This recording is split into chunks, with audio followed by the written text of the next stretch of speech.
Welcome back to Rebel Watch. I'm your host, Erika Dierke. I'm Henry Stuart. I'm Mariah Evans. And I'm Paxton DeBardeleben. Baseball is 9-0 for the first time since 2022. I know what else happened that year, so what are we thinking? Feels good. It feels really good. I said on the show last week that I think that this team has a legitimate chance to win the national championship, and we've been playing well. We got the sweep over Missouri State this past weekend. Run ruled Southeastern Missouri in 7 innings on Tuesday. I'm really excited about this team. I think we've got a real chance to do it again this year. And we finally eked into the top 25. I think a little bit late. How does it feel to finally be, albeit barely, but we are represented? So do we think that are we moving in a good direction? I think so. I think this past game, when I was watching, I looked at Owen Kelly. He came in for about like 2.2 innings, but he carried the game because he held off the other team from scoring, and I was really impressed by it. I did put that this is the best start since 2022. So is it foreshadowing? I don't know. I kind of hope not, because as my friend pointed out, in 2022 we were like the last team in the entire NCAA tournament, so we kind of fell off despite our 9-0 start. So hopefully we emulate more of the 2020 team, or even last year's team rather than the 2022 team. But we'll take this good start, right? I really liked how we were able to win the Southeast Missouri State game by stringing hits together, because I think our team kind of can be a little slugger heavy, like we really rely on home runs. So being able to see like that bottom of the second inning where we scored 6 runs and some of them were wild pitches, but we were getting hits, I think that is very promising for people to see that. What are you thinking? I'm just happy that the baseball team is giving our student body like excitement and like will to go to the games. This team is built on transfers. I think we had 10 transfers come in this year, and notably our star Tristan Becerra from Clemson. And I also think that teams with experience and like older players have a high chance of going off in the playoffs and, having that leadership built in. And I'm excited for upcoming series, Houston against Ohio State. I feel like we're going to do really good. And I hope that this has like a foreshadowing of what we're going to see in the SEC tournament and what to come. Yeah, let's talk about the Bruce Bolt Classic, right? So Friday we'll be playing Baylor and then Ohio State and then Coastal Carolina. These are all really good teams, especially Coastal Carolina, as Henry said last week, was the runner-up for the national championship in baseball. But all of these teams certainly have their merit. So what do we need to be paying attention to going into this weekend, playing some real competition finally? I think you said it really well earlier with how you talked about the Southeastern Missouri game, because you're right, that wasn't necessarily a bunch of like big hits and, you jump out to a big lead early. It was just kind of consistently batting in runs. And I think that's going to be the key against, power 4 level competition. I really like Dom Decker. He had an 8% chase rate in Dirty Dom in fall ball. So that's, the SEC average, I believe, is 22%. He had an 8% chase rate in fall ball. And I think a player like that being able to just get you on base and you're essentially just earning RBIs with that, that's huge. And I think I'm really excited to see how that unfolds this weekend, because I think that that's absolutely going to be the key to taking down some of these teams. I think Will Furness, is that how you say his name correctly? In an interview last night, he said what's different about this team and what makes them so special is that the offense plays in different ways. Like they can win in different ways. They can walk, they can steal bases, they can get them over and then squeeze. And I think that's what's impressive about this team in the offense. And I agree with Paxton about the veteran presence, and I agree with you about, some of those players really stepping up, because I noticed over the weekend, Austin Foley, he played fine. He only had 2 hits, but of those 2 hits, 7 RBIs, a grand slam and then a base clearing double, right? That timely hitting too is what matters. I mean, if you're able to, light up the box score with your hits, but you're not, getting those RBIs, it's not, producing the same as players who are able to be clutch and have that timely hitting. So I hope that we can bring that to the Bruce Bolt Classic this weekend. Yeah, you summed it up perfectly. You know more baseball than I do. You're a master of it. So also, these games, they don't define us. So I know we start off an 8-0 start, but if we drop a few of these games, it doesn't define our season. And I feel like as a young baseball team that hasn't played a lot of games together so far, that their high can get too high. So we want them to just, go out there and just try their best. Basically that's it. I love that. And I think that's a great point, because, if we're dropping some of these early non-conference games, that can look really bad. We see that with Tennessee dropping to their series to Kent State. And LSU lost to McNeese. Like, these things are possibly telling. But if we lose to a Coastal Carolina, we can't let that be too much of a chink in our armor, right? I was looking at these 3 teams that we're going to be playing this week, and Baylor really stuck out to me. They have some crazy hitters, specifically Tice Armstrong hit. Did you guys see this 3 grand slams in one game. That is insane. It's the second time it's ever happened in NCAA history, and he's continuing to produce. He's hitting .323 with 4 home runs. So 3 of which in one game with bases loaded is lucky, but also very impressive. So we'll have to be looking out for their hitting, and then we'll have to be looking out for Coastal Carolina's pitching. They have a lot of elite pitchers. One of their freshmen, Case Bosch, I don't know how to say it, but he's had 3 outings so far, totaling 9.2 innings pitched, and he hasn't allowed a run yet. So there's our offense is going to have to show up, and our pitching is going to have to show up. We're going to have to show up this weekend, but Paxton's right. If we don't win all 3 of these games, that doesn't define us, right? I think it is important, though, because you look and, you mentioned all the upsets that we've seen over this past week. One of those was Arkansas State taking down Arkansas in the Battle of the Natural State, an in-state showdown, and that's a team that Ole Miss beat. We had a walk-off against them, and, maybe in the moment you're thinking, oh, why are we having to walk off against Arkansas State? Well, then they go in and they beat Arkansas in Fayetteville. So I think that, absolutely you can't place too much emphasis on non-conference games, but I do think that they matter, especially when you look at a team that literally a week later, we beat Arkansas State on a Tuesday, and this past Tuesday, Arkansas State beats Arkansas. So it's like that week difference with like a non-conference, what's seen as like a midweek non-important game. Right. Letting that creep up on a team like Ohio Arkansas. State is a Power 5 school, and I feel like if we beat them, then that shows to the national media that we are a good school, and we do need to be ranked higher than 25, which I do believe we should have been ranked preseason 25, but some reason the national narrative hates Ole Miss. Game 3 of that series against Missouri State, we narrowly won with a 3-2 win, but I still think that shows we can win close games. Correct. It's better than dropping them. Exactly. Baseball's different than a lot of other sports in the non-conference season. You can always drop a game. These teams you can always win a baseball game, and so you can always beat Ole Miss. You can always lose to Alcorn or Louisiana Monroe. Is that what I'm thinking of? Yes, Louisiana. Yeah. You guys were talking about Louisiana Monroe. Go Warhawks. You can lose to any team. Any other thoughts on baseball? I could talk about it forever, but we have some other things to get to. Shout out Alcorn State. Kaya, I see you, girl. Okay.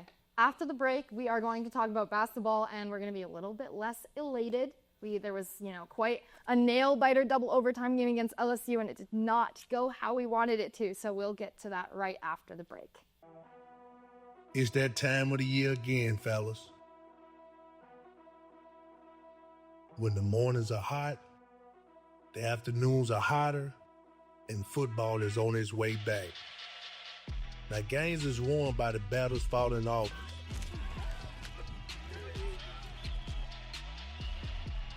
Everyone that's not revered as an Ole Miss legend has been in your shoes before, trying to survive that Mississippi heat, competing for a spot, and knowing the sacrifice that it takes to make it in this league.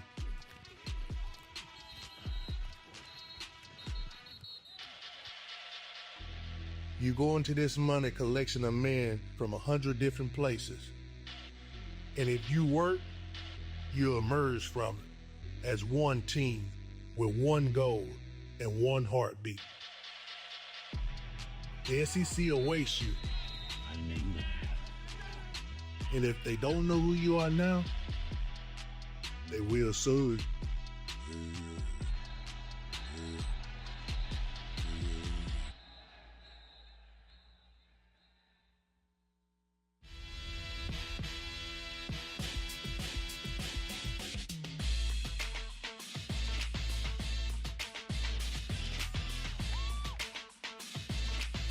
The dynamic freshman is starting to make his impact.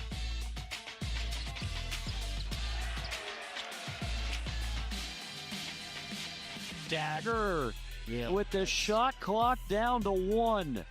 That 3-ball drops for Jamin Brakefield. And Fagan from the corner with a triple. Burrell for 3, and that's a big response. 3-ball, yes. Miss shooting lights out at the pavilion. Give him one more. Wow. Alley. Oh. No, you can't teach that. Well, that should give Ole Miss a boost.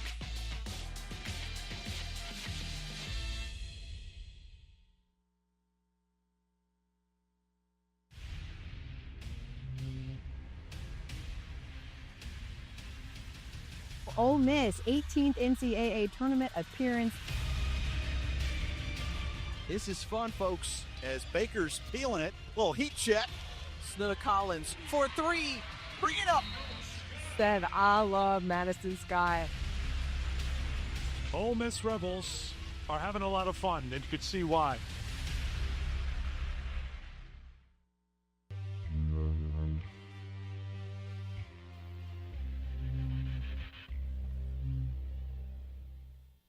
All right, so our constantly disappointing basketball team, a far cry from what we had last year, but here we are.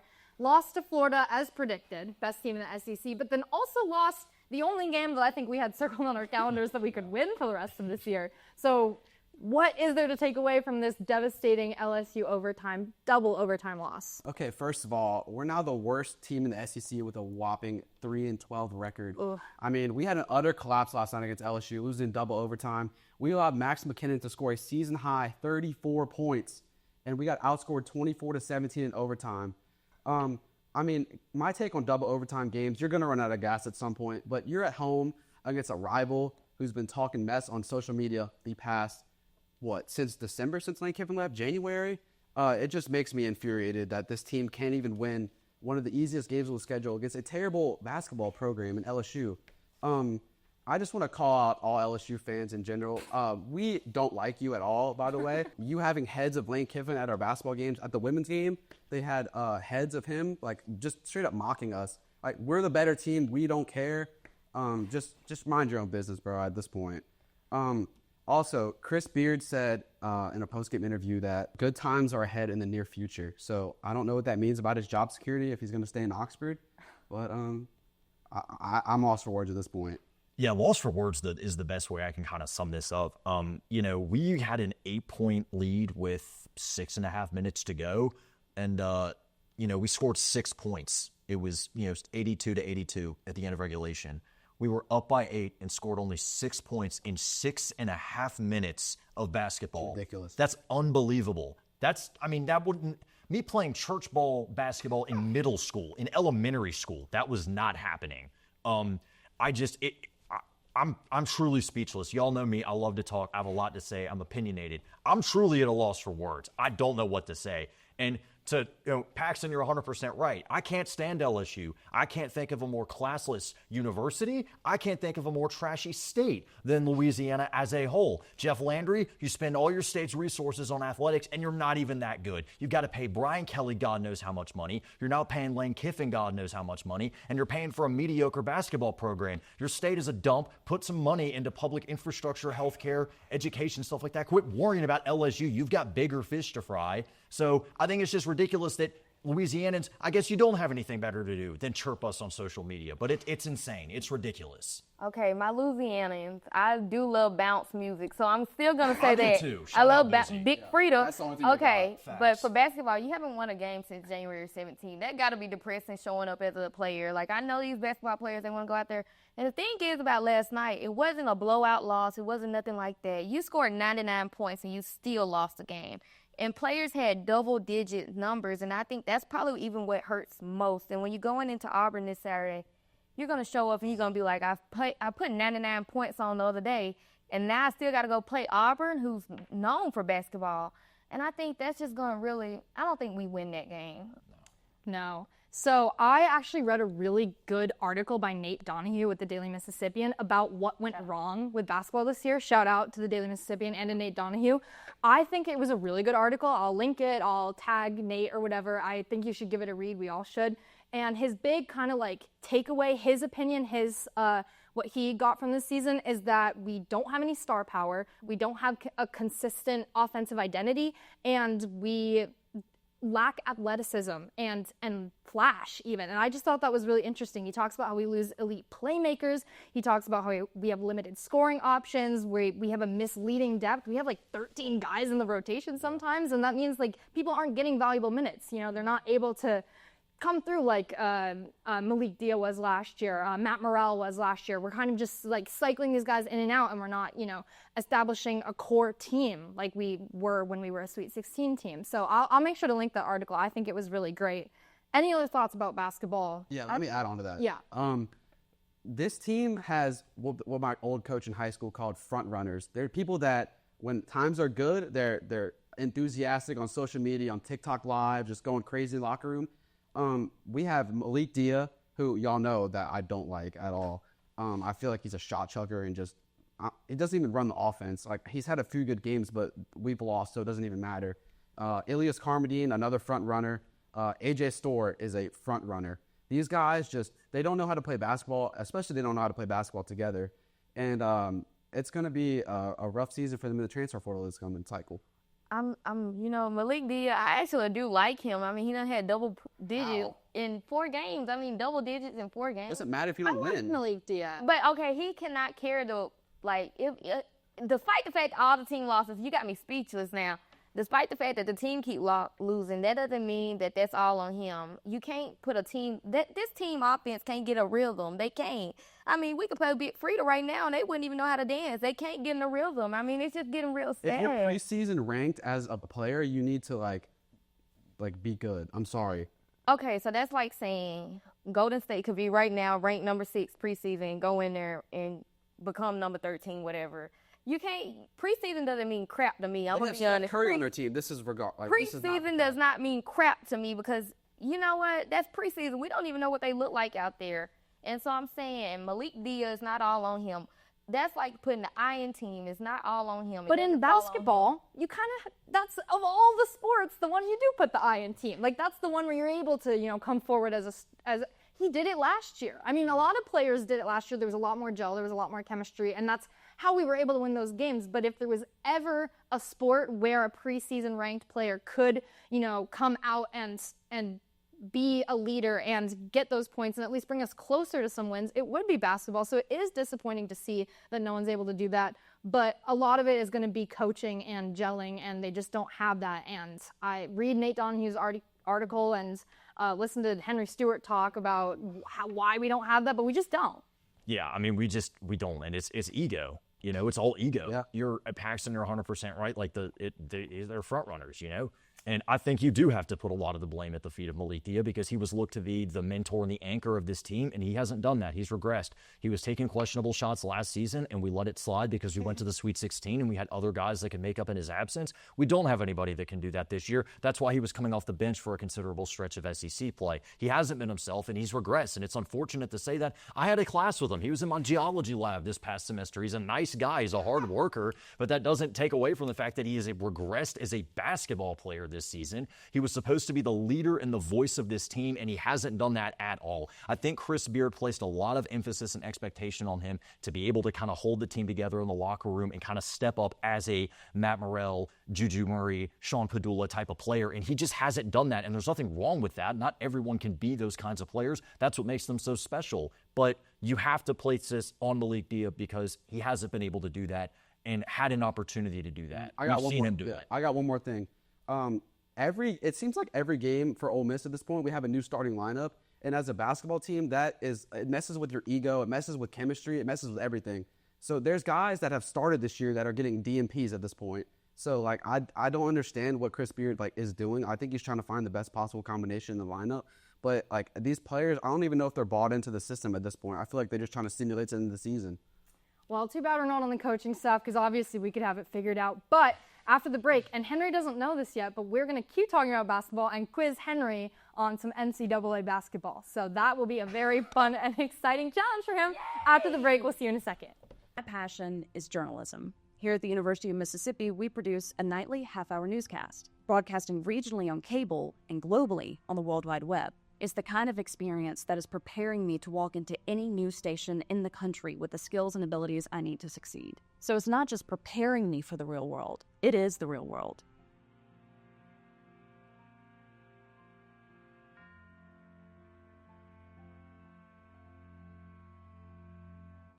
Today I'm going to talk to you about physics.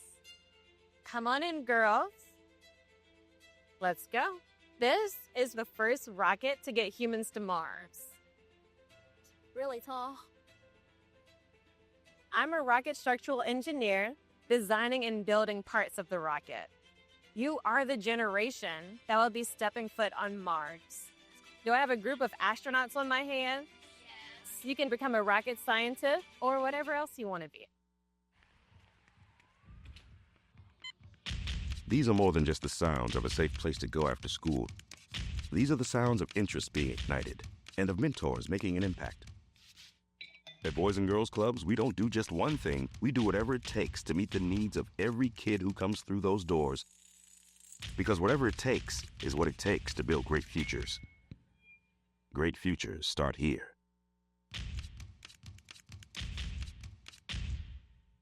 We are rebels. For more than 160 years, we've been accomplishing the impossible, from conducting the world's first lung transplant to helping prove Einstein was right. From preserving the past to saving the future. We are Mississippi's flagship university, a place where passion and learning unite, where friends become family, where small-town charm meets world-class innovation. We are the University of Mississippi. We are Ole Miss.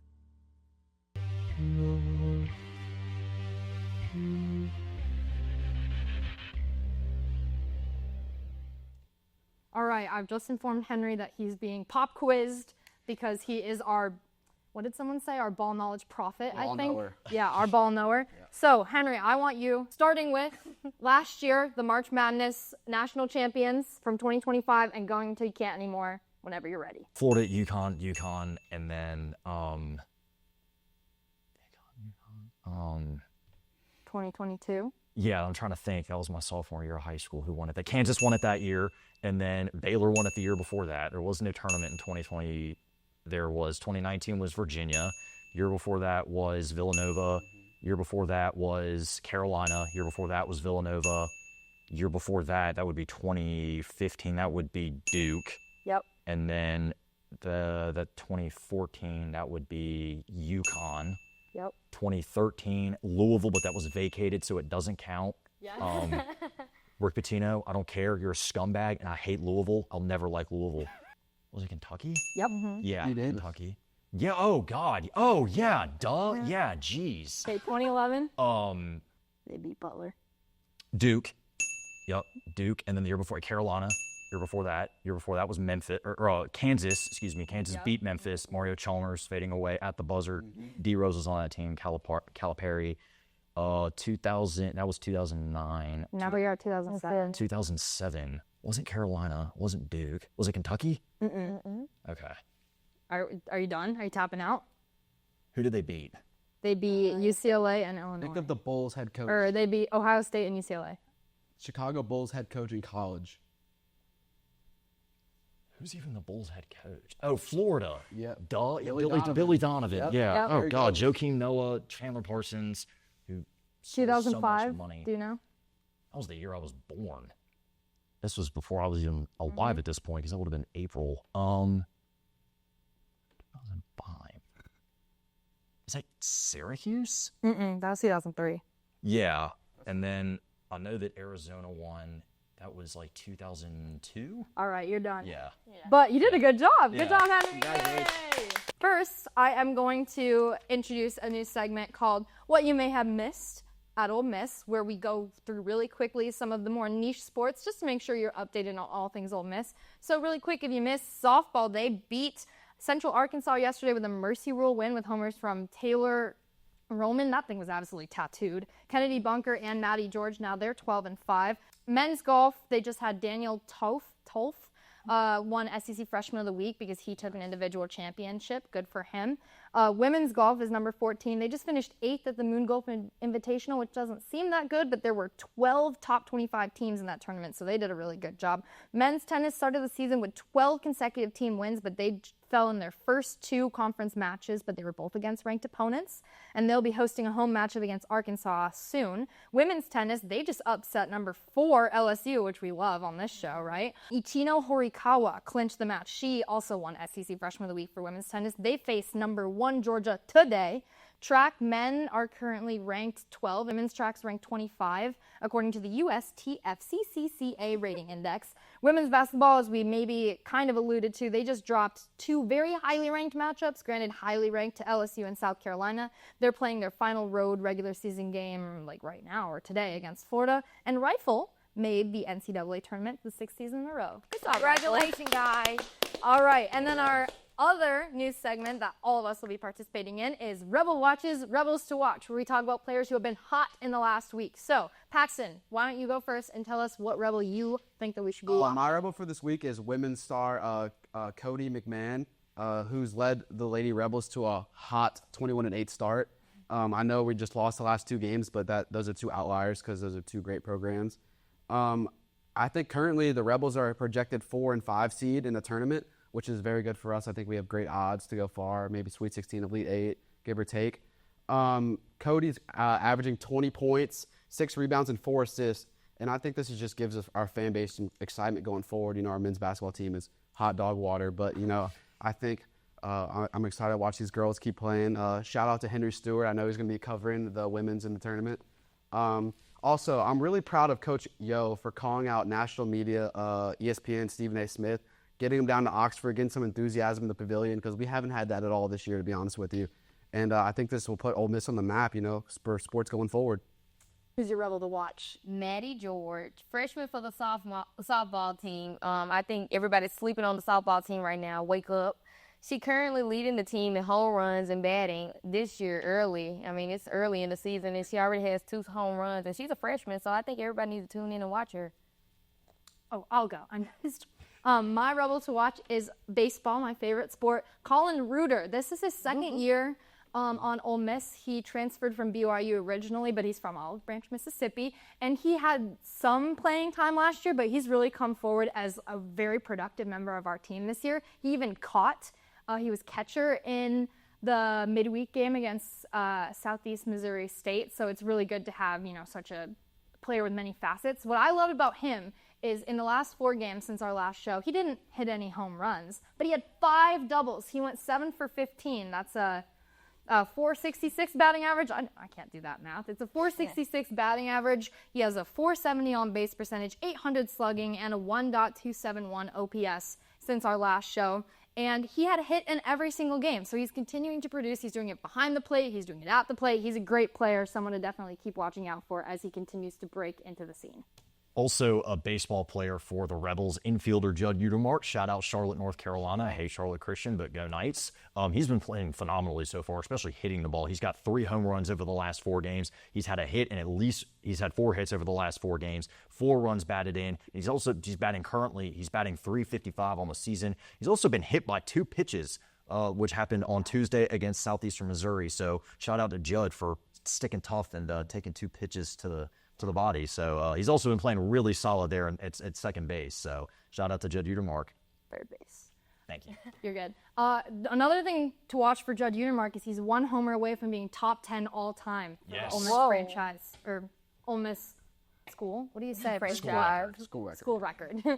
So shout out to Judd Utermark, Colin Reuter, Maddie George, and Cody McMahon. Where was your player from? Olive Branch, Mississippi. Hey, that's twin. He's close to me. Okay, sorry. All right, we will see you next week with hopefully a bunch of baseball wins, a bunch of basketball wins, asterisk on that, and lots more to talk about. Maybe another quiz for Henry Stuart. Who wants to see that? I have been your host, Erika Dierke. I'm Henry Stuart. I'm Mariah Evans. And I'm Paxton DeBardeleben. Hotty toddy. We'll see you next time.